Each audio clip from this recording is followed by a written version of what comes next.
Oh, that would be total serialism. With numbers, and then that's where I got lost. Okay, we'll do all that. Welcome. It is MUT 313, the second semester of Integrated Analytical Techniques. It is Wednesday, April the 11th, 2018. And today we're going to have a brief and thorough discussion of dodecaphonic music, also known as 12-tone music, and we will apply it also to fully serialized music, not like serial, but serial.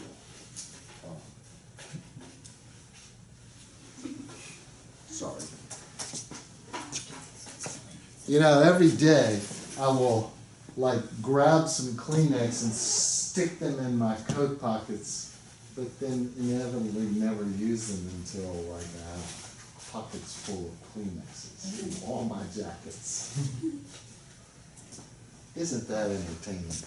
Okay, now 12-tone music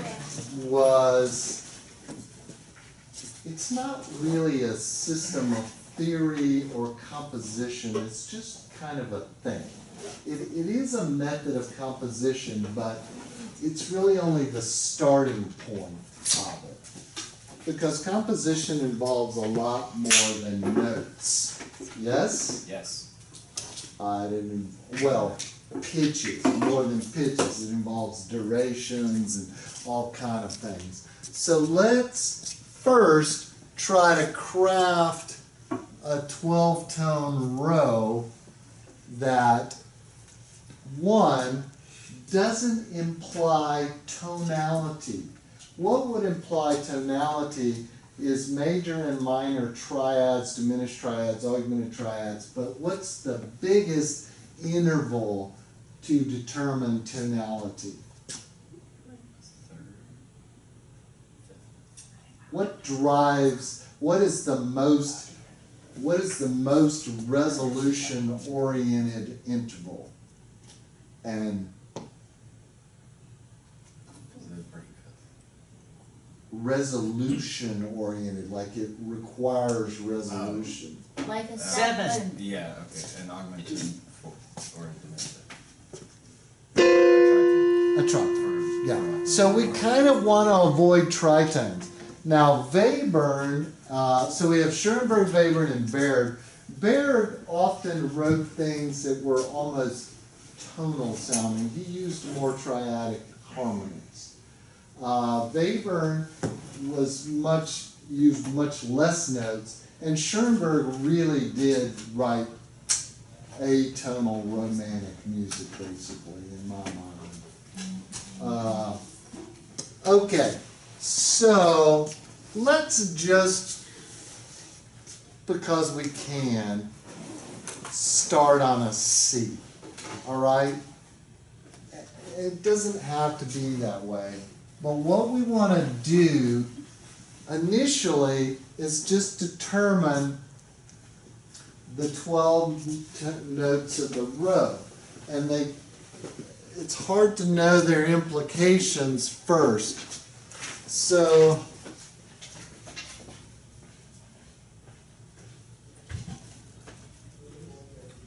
now E flat or D sharp is the same.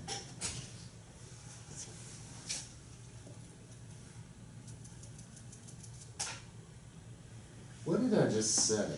E flat or D sharp is the same. That's good, because that's what I meant. And then you wrote E flat and D flat. Okay, this is a very closely clustered, what would you call 4 notes? Okay. My ear wants to hear an F next, but that's no matter. Say we had an F next. Now we need more notes, right?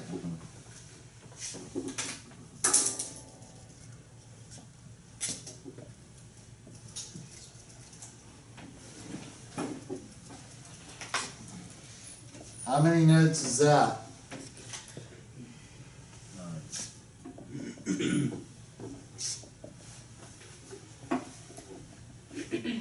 So what more notes do we have left? An F sharp, B natural. E natural, and a B natural?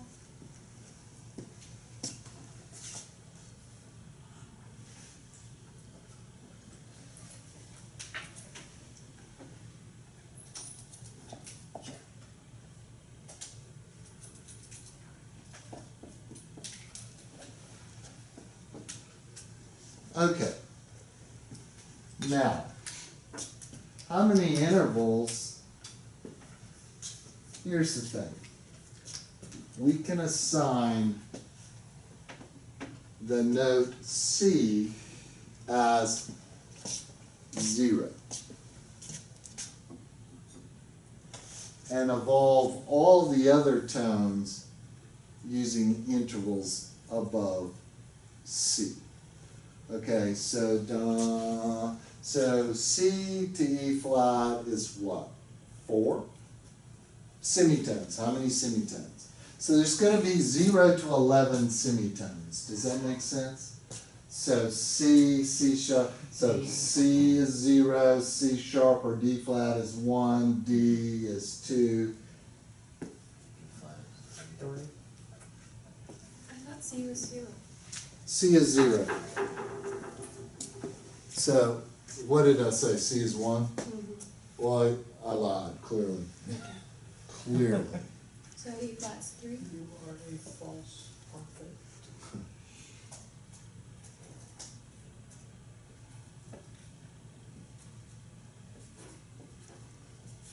So 0, 1, 2, 3, 4. So it's 0, 3, 1, 2, 2, 5. 5.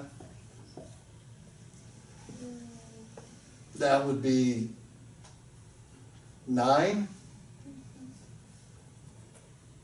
Stop. 10. Now we don't use a 1, 0. We use a T. Okay? Why not X? Well, because T is this has the same first letter as 10. Let's see. Alright, T is B flat, G would be 7,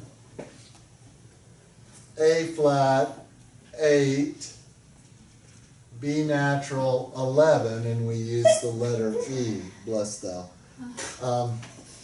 The letter E for 11, and then E would be 4, and F sharp would be 6.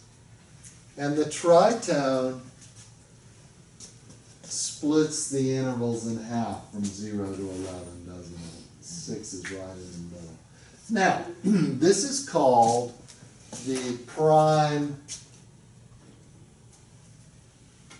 form P0, meaning it is the original or prime form of the 12-tone row in its original state. So let's just play it just to check it out.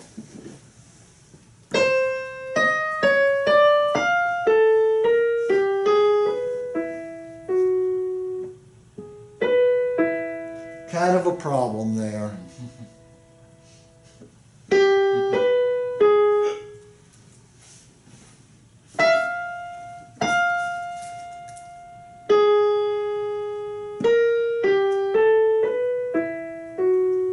All right, I'm going to make a change. So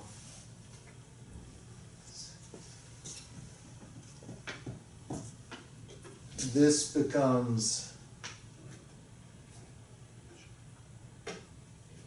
it was A natural, so now it's A flat, and A flat is now A natural. What had happened was this A flat sounded like a G sharp, so it went G sharp B E, forming an E triad, and I found that distasteful. Okay, so this is called the prime form or original.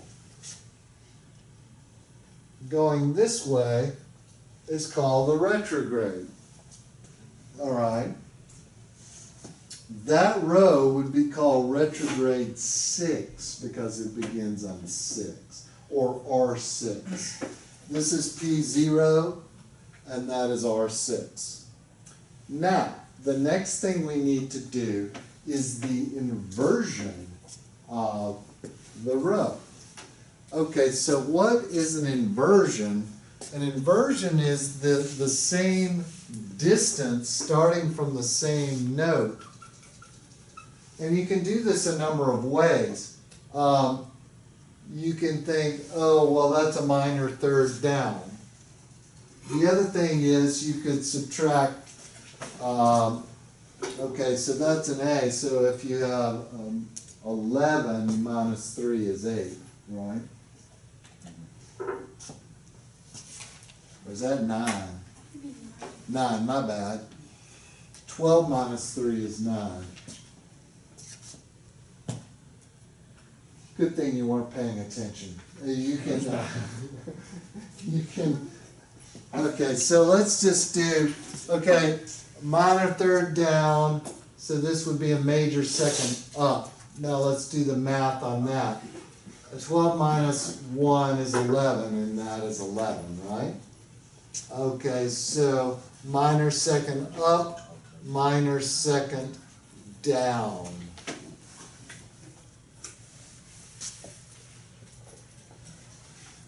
Minor third up, minor third down, major sixth down, major sixth up, major second up, major second down, minor third down, minor third up, major second up, major second down, major second up, major second down, perfect fifth down, perfect fifth up, perfect octave up, perfect whatever that is up. Look at that, we ended up on the same note. Wasn't that groovy?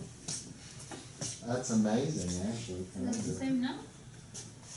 G flat and F Oh, sharp, that's, yeah. oh, my bad. Let's make sure that we did all this correctly.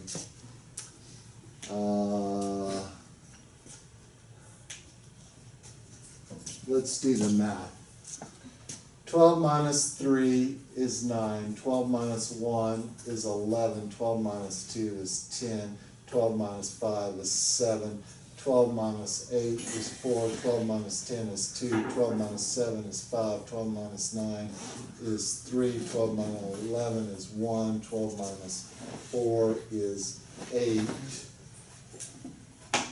12 minus 6 is 6. So that's interestingly how we ended up there. Now let's double check that this is all right. A is 9, B is that, B flat is 10, G is 7, E should be 4, that's correct, B should be 2, correct, F should be 5, E flat 3, B flat 1, A flat is 8 and 6. Okay, so this is called the inversion. Are we good there? Let's hear what the inversion sounds like. Now you could write actual notes out, but so here was the original.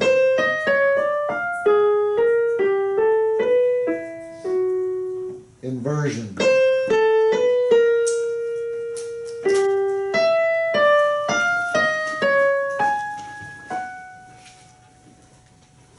Now, guess what's next? Inverted retrograde. Retrograde inversion is what we call it. Yes. Retrograde inversion.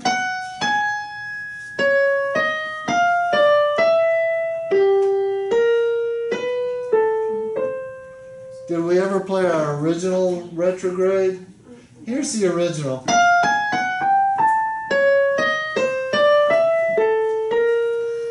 Now, retrograde, inversion. No, retrograde.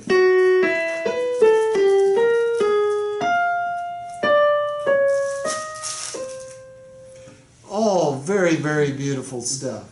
Now, what you do next is build your grid so that you would have 12 versions of the prime form, 12 retrogrades, 12 inversions, and 12 retrograde inversions. So what is retrograde inversion?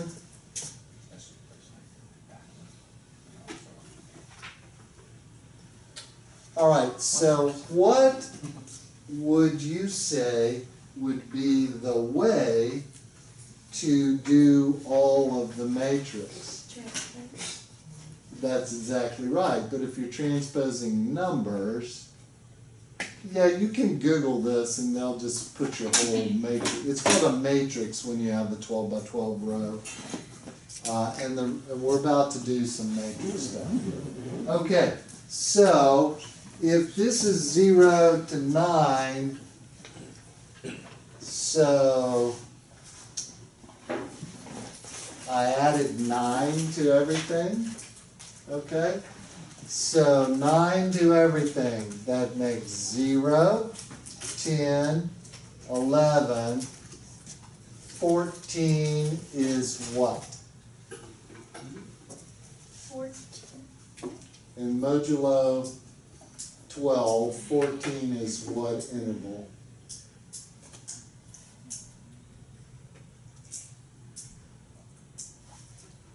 Oh, it's a 6. But should that be 0? Or should it not be 12? Well, 12 and 0 are the same. Modulo Okay. 12, Okay. right? So, what I'm doing is adding 9 14. to each, or I could subtract 3, couldn't I? Would that be easier? 5 minus 3 is 2, the same as 14. Okay, 12 minus 8 is 4, 12 minus 10 is 2. Oh wait, I'm not doing that, stupid. I'm subtracting 3. 5, subtract 3 is 7, is 4, is 6, is 8, is 1, is 3. Okay, so this would be called P9, and this would be called R3. Does it make sense? Okay. All right, here I would just subtract 1.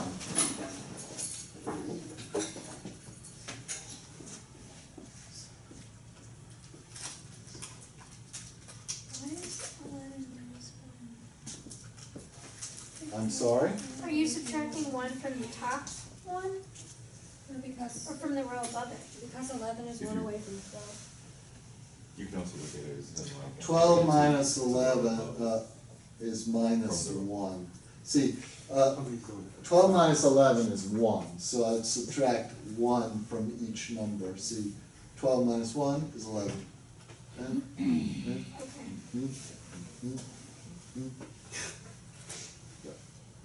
now, I could either do this here, the same thing here, but 11 to 10, or I could subtract 2 from 0.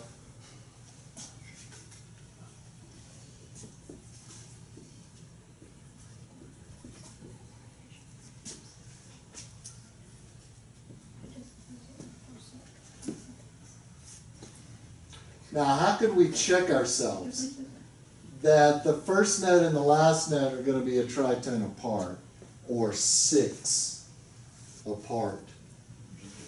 Okay?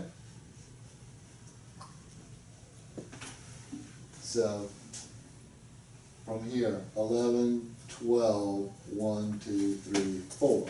That's 6. All right. So, we get our matrix that way. So, Now, one thing that can be done is to see if there's anything that, one thing, when you divide it in half, you have what's called a hexachord. Now, let's see if we have any relationship between the original hexachord in the original hexachords. So this is our original, and this is our retrograde.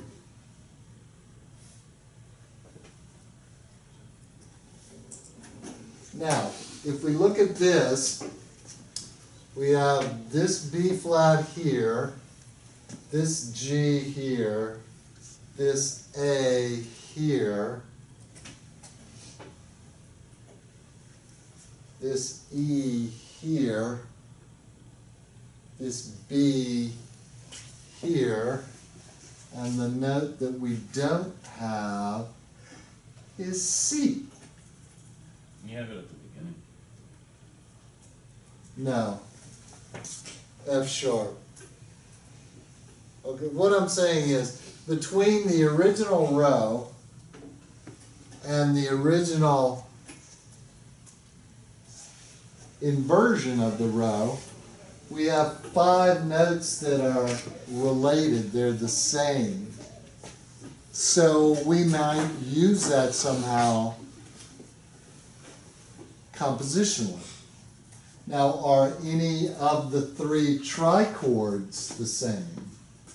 Or triads? We don't really call them triads.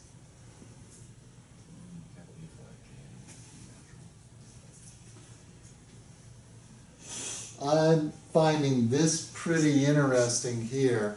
This is the same as this. That's pretty special.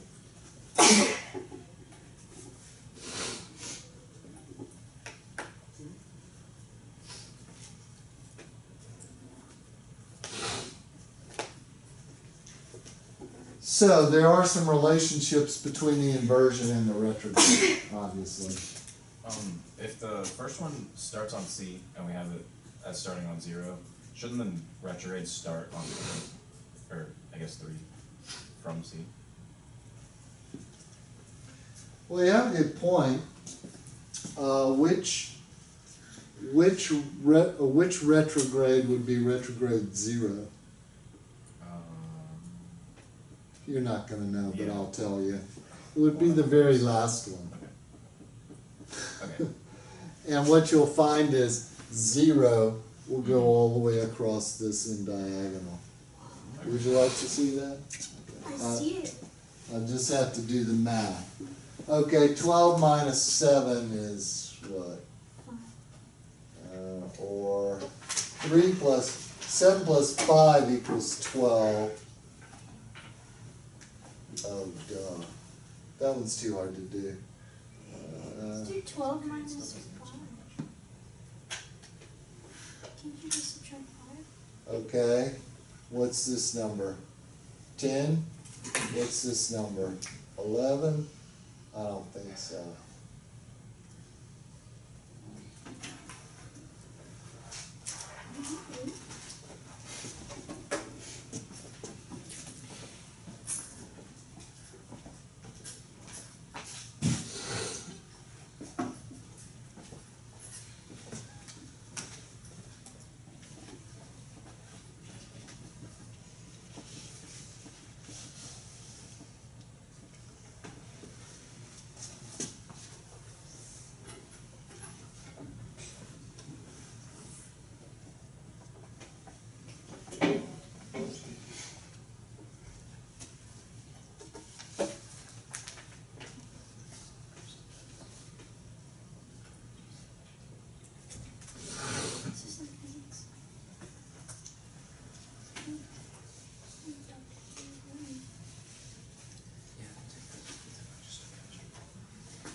No, like legit. I finished the test one day and guessed on half the answers. I was done before everyone else. Maybe because it's in fact just too hard for high school students. He's like Yeah. tall. He came up like Bald, in the middle. is where Like it's at. people are still taking the test around. He comes up to me yesterday. He was my He didn't.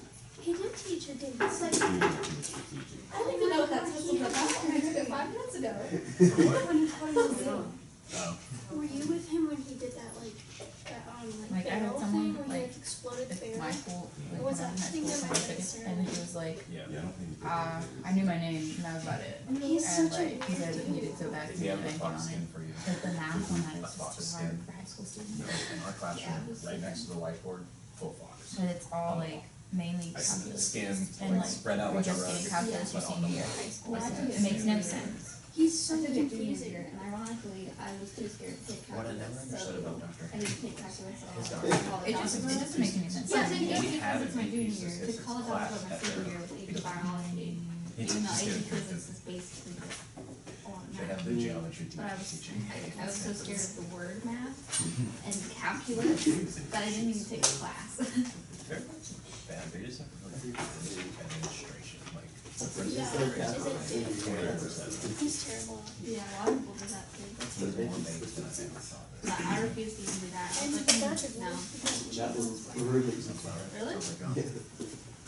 maybe it was And all I just hear is it's about It's our principal. It set my Yeah, I rate did that. down a little bit because all of my Stop watching. No, Sam is fake. That's why I don't have to do that because I passed them. It was doing right. Because her husband cheated on her when she was pregnant with this child. Not our principal. She cheated on who with this child? I know all the school. Oh, no, it's taking fun. Yeah, our principal. I thought you were talking about a team. Oh, no, I was talking about the cheerleader from freshman year who taught forensics. Did she tell y'all that that happened? Ta-da! Dun, dun, dun, dun, dun, dun, dun. Ta-da! Yeah. Now, I love here is the I'm a wizard at certificate. diagonal Wizard. that goes all the way through the matrix. Now, what I think is fun is to find combinatorial relationships between the hexachords. All right? Now we can just do this with numbers. You see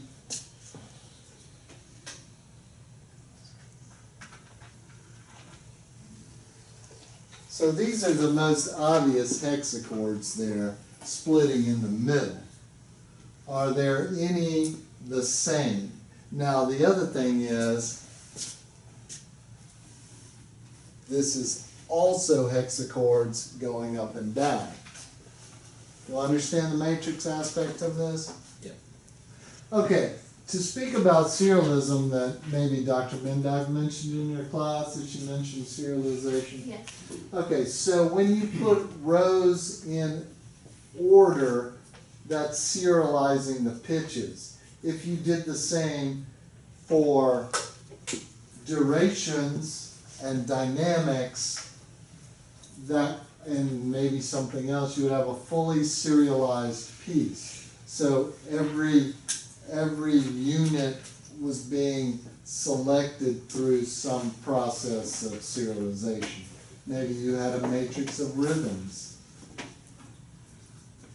That make sense? That's very complicated stuff, and I could probably improvise something that sounded often kind of the same. All right, the other thing is, if your harmonic stuff is more challenging and your melodic aspect's more challenging, generally the rhythm is more challenging too. So we don't do simple rhythms for complicated 12-tone music so much. And you could see this even in the 6-Klangquaderstück that we looked at the other day, that the rhythms were quite complicated in a simple kind of way. So to examine, do you see anything that may be the same hexachords? Now they don't have to be in the same order. They just have to include the same notes. So what is going to be related in some way? Well, let's just say look for this hexachord. 031258.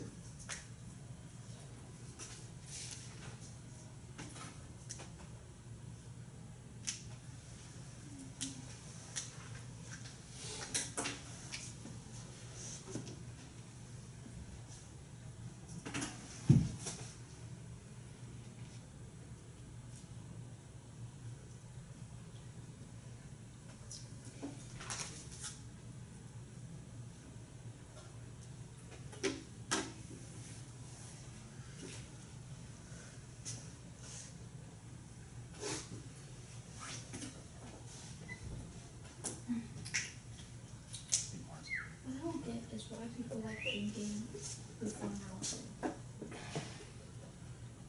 Like I read all these drinking songs by like the Corny Cornanos based off of, and I'm just like, why would you even bother drinking any alcohol medieval times when it didn't even taste good?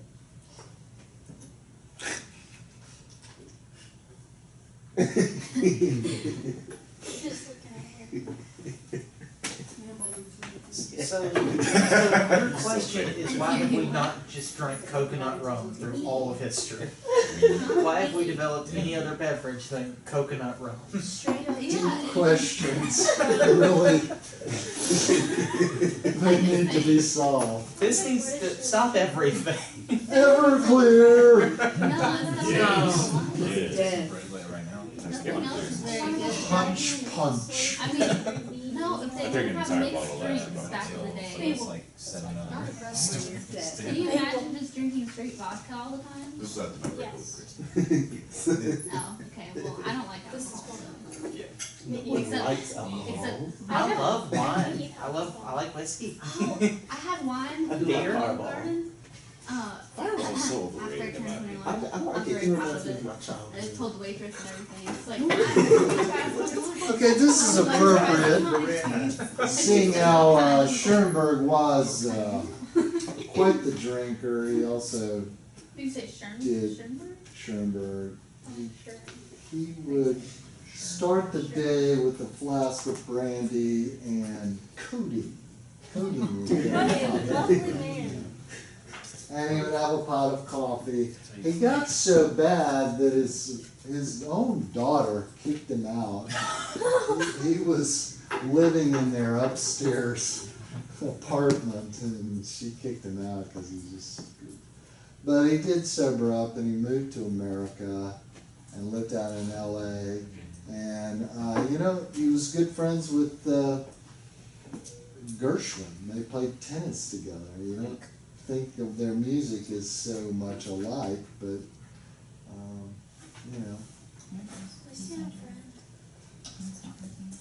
Now, I am having trouble finding inversely related things, but I see something I couldn't see. do tell. It's not the exact same, it's only changing one number. But this one and this one. Only the 4 is different with So this, and which one was it? Up and it was down the on up the and bottom down right. on the other one. Right yeah. here? Yeah. Yeah. This would be RI4, first hexachord. Retrograde inversion 4, first hexachord. Prime form 10. Is all the same. What is different than the 4? The T. The what? 4 versus 10. 4 versus 10. It's matching. It's not math. It's what we did the math. Okay, that's interesting. Now, has been, I'm sure you're aware that we can use this stuff melodically or harmonically, and we can use them vertically and horizontally at the same time. So let's take that first. I could do,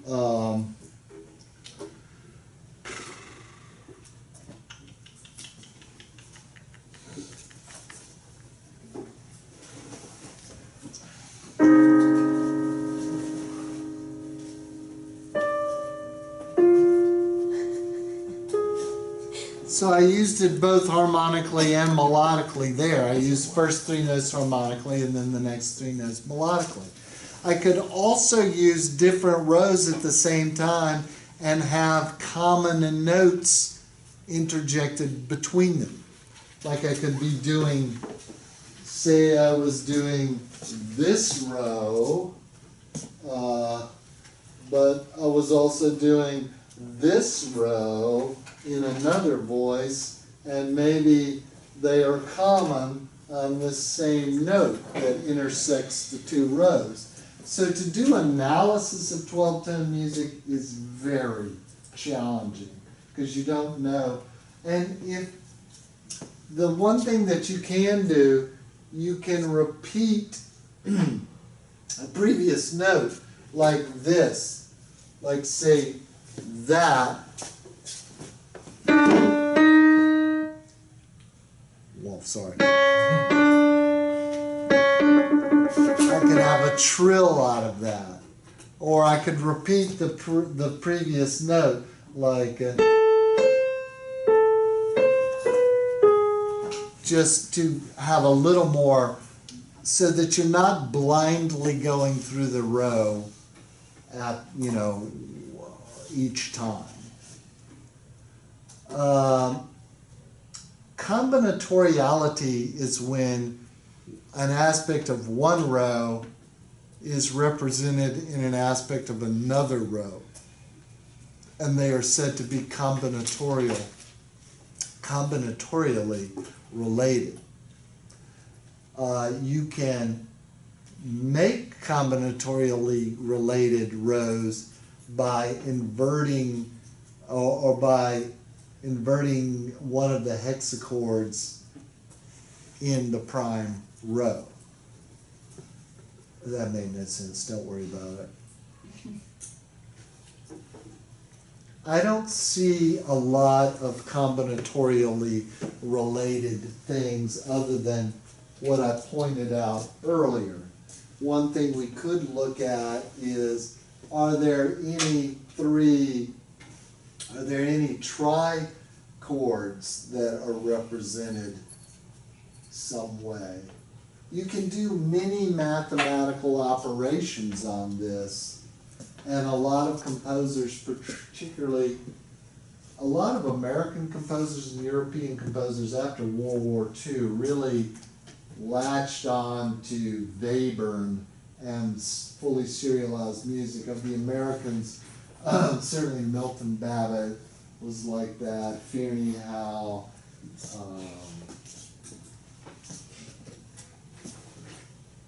and others. Charles Warren, are we familiar with Charles Warren? Almost studied with him.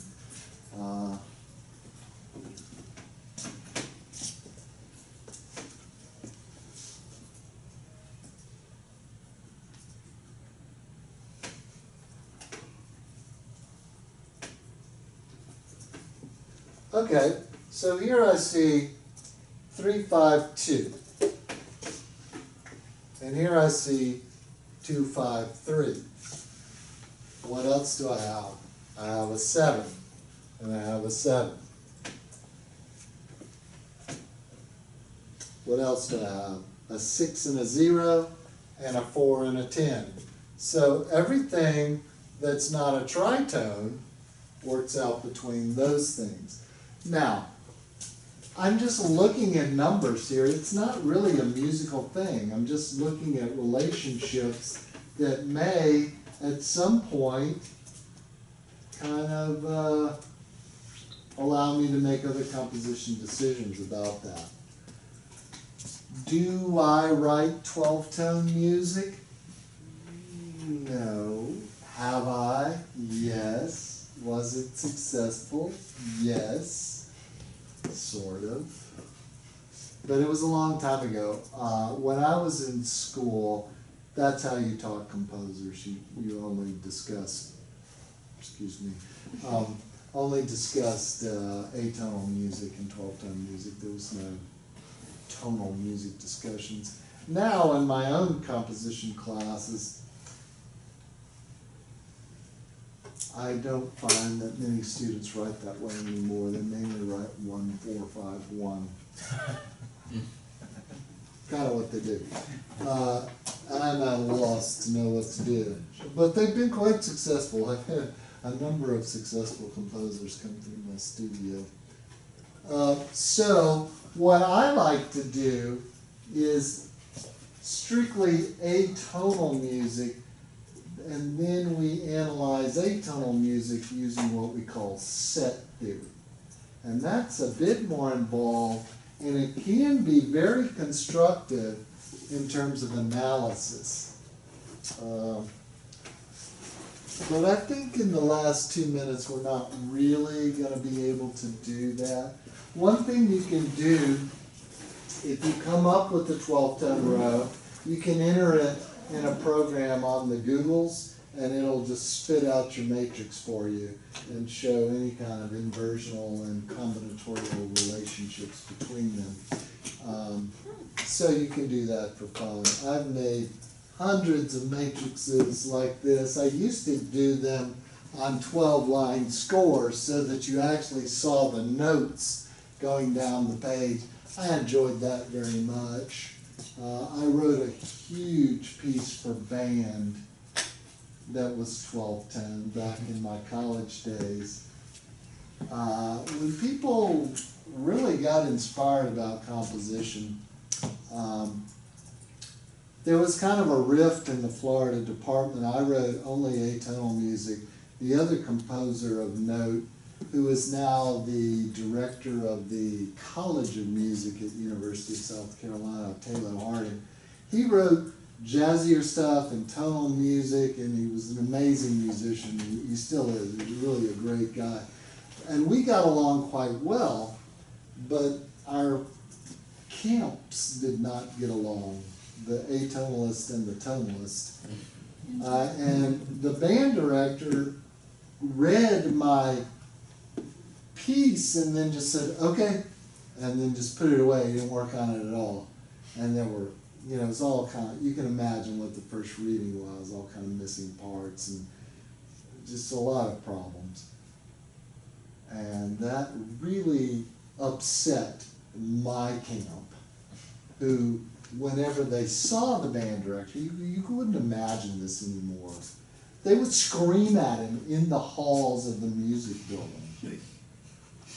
What kind of shit was that? This is a student screaming at full professors. Imagine Dr. Peterson getting screamed at. Oh, dude, I would. Scholarship! I can imagine Dr. Peterson screaming at people, but I can't imagine people. Chairs. So that man was the man who got me to Florida. So he ended up being the band director at LSU for many, many years, Frank Wicks. Not a 12-ton guy though. Yes! And I have the same shoes. Did you make the homework? Yeah, he passed Yeah. that. I told you that. Oh yeah, we can do that now. And class is over.